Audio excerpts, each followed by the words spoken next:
Kylie, ginulat ang marami sa itsura niya ngayon. Hindi may kakaila na sa panahon ngayon, mabilis mapansin ng mga netizen ang anumang pagbabago sa itsura ng mga kilalang personalidad. Mapa-artista man, influencer o beauty queen, agad itong napupunan ng publiko at nagiging paksa ng usapan online.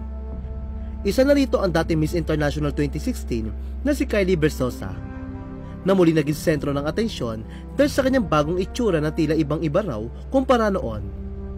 Si Kylie Versosa ay kilala hindi lamang sa kanyang kagandahan at elegance, kundi pati na rin sa kanyang confidence at advocacy para sa mental health.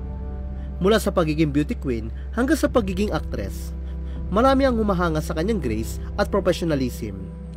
Ngunit sa kabila ng kanyang mga achievements, tila hindi siya nakaligtas sa mapanuring mata ng publiko. Kamakailan lamang, muling umusbong ang pangalan ni Kylie sa social media, matapos lumabas ang isang TikTok video kung saan umani siya ng samsaring komento mula sa netizen. Ang naturang video ay bahagi ng viral Go Crazy Challenge, ngunit sa halip na sayaw o anggulo ng kamera ang mapansin, ang matinding pagbabago sa kanyang itsura ang naging sentro ng diskusyon. Ayon sa mga netizen, sobrang nag-iba raw ang dating mukha ni Kylie. Mula sa kanyang maputing balat at soft features, ngayon ay mas tan ang kanyang complexion, mas payat at halos wala na raw taba sa kanyang mukha. May ilan pa nagsabing hindi na raw siya kamukha ng dating Miss International at tila nabura na ang dating ganda nito na hinangaan ng marami. Dahil dito, bumuhos ang mga reaksyon at opinyon ng mga netizen, ilan ay nagulat, habang ang iba naman ay labis na nadismaya sa tila pagbabago ng kanyang itsura. Sa naturang TikTok video, may kitang todo energy si Kylie sa pagsayaw, ngunit mas umani ito ng atensyon dahil sa sobrang kapayatan at iba ng facial structure ng aktres. Marami ang nagsabing parang ginagaya raw niya si Kylie Jenner, habang iba naman ay nagsabing parang western na ang itsura niya. Narito ang ilan sa mga komento ng netizen. OMG, why Kylie? Ang ganda mo dati, now hindi na me. Parang nabura na yung dating mukha niya. Ba't parang nag-iba na naman ang mukha niya? Para na siyang western.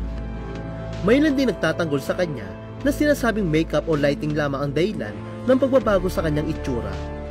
Ngunit mas nangingibabaw rin ang mga negatibong komento. Ito ay hindi na rin unang pagkakataon na napuna ng mga netizen ang itsura ni Kylie.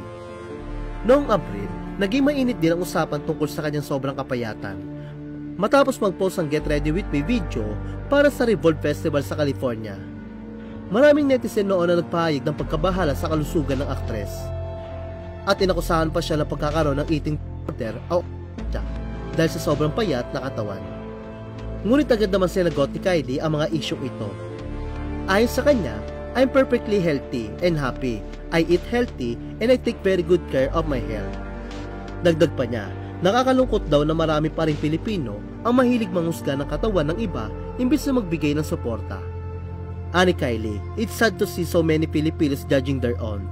I'm super proud to come from here, but you guys make it hard to appreciate home.